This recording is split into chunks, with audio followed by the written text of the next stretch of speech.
माननीय हेमंत सोरेन जी का सहमति से एक इस राज्य में जनजातीय भाषा, क्षेत्रीय भाषा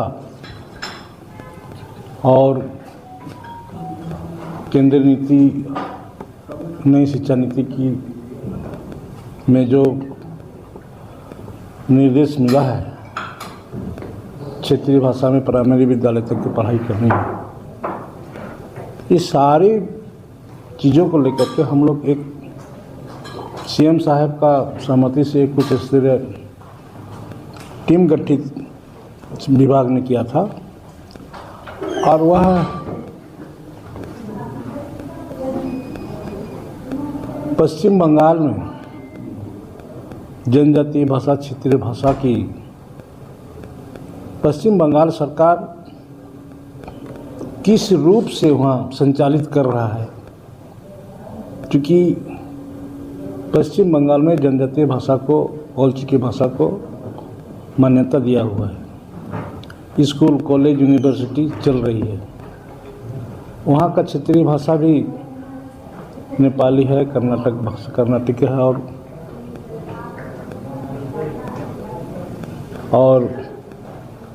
और एक दो भाषा जो क्षेत्रीय भाषा पश्चिम बंगाल की है।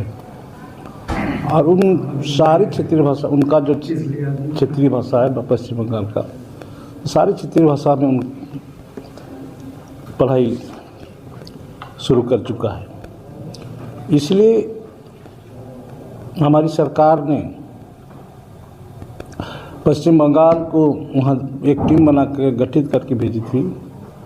और वह एक सप्ताह तक वहाँ रहकर पूरे अध्ययन करके वहाँ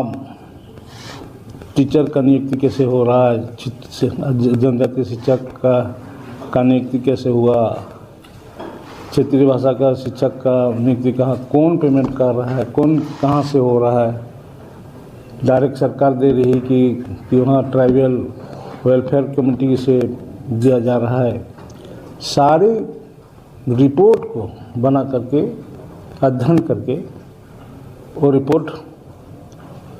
ये लोग लाया है, विभाग को सपुर्द किया है और जिसके बारे में ही मुझे जानकारी दी कि पश्चिम बंगाल जो टीम जो भेजे गए थे वो टीम रिपोर्ट आ गई है, जिस पर हम लोग डिस्कस कर बात करके आगे हम लोग किस तरह से काम करेंगे या हम अपना सरकार में कैसे लागू करेंगे। इसी के लिए आज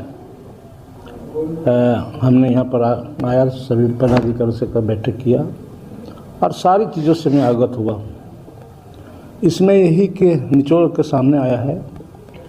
कि जब हम टीम बनाने की सहमति हमारे राज्य के माननीय मुख्यमंत्री हेमंत सोरेन जी के निर्देश से टीम गठित किया गया है और हम लोग टीम को भेजे भी थे। आज रिपोर्ट आ गया है, इसलिए हम लोग आज निर्णय लिए हैं कि आज ये बात विचार में आया है, जो रिपोर्ट को जो आया है इसको हम लोग सीएम साहब को हम लोग समझ रखेंगे और उनके बाद उनका दिशा निर्देश हम लोग चाहेंगे कि उनका दिशा निर्देश जो मिलेगा उस अनुरूप हम लोग आगे बढ़ेंगे। नहीं, जो रिपोर्ट अभी आया है निश्चित रूप से ये बंगाल का रिपोर्ट के अनुसार जो 1960 से ही ये लोग बंगाल ने शुरू किया था कि क्षेत्रीय भाषा को कैसे, किसी का भी सरकार हो, 1960 से ही रिपोर्ट के अनुसार जो लोग कि यहाँ का जनजातीय भाषा, क्षेत्रीय भाषा को किस तरह हम उसको उनके मातृभाषा से हम जुड़ें और उन्हें अलग अलग जगह पर वो अलग ये कर दे। मान लीजिए कहीं किसी गांव में संथाल बेल्ट है तो घोषित कर दे ये फनला गांव संथाल स्कूल है। तो कहीं गांव में वो ये है कर्नाटक से, वहाँ तो ये भी है तेलुगु है, कहीं तेलुगु है।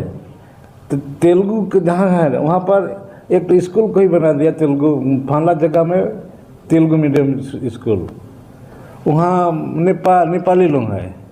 तो उस जगह में ये कर दिया कि नेपाल ये फलाना जगह है, ये नेपाली से घोष ये कर दिया।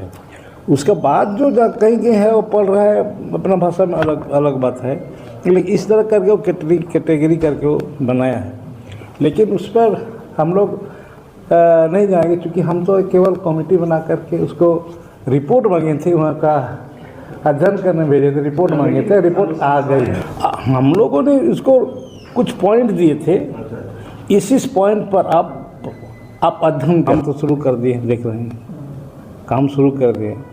और तो हड़बड़ा के भी नहीं काम करना है जैसे हम पिछल जाए, क्योंकि हमारा झारखंड ऐसी एक राज्य है पूरा देश में। हम यहाँ 32 जनजातीय आदिवासी 32 जनजातीय भाषा है, और मुझे लगता है कि 32 जनजातीय भाषा जो महसूस करूँ सभी लोग हैं। बंगाल में वो चीज़ नहीं है, बंगाल में संताल है, नेपाली है, तेलुगु है, और कुछ बहुत कम ये में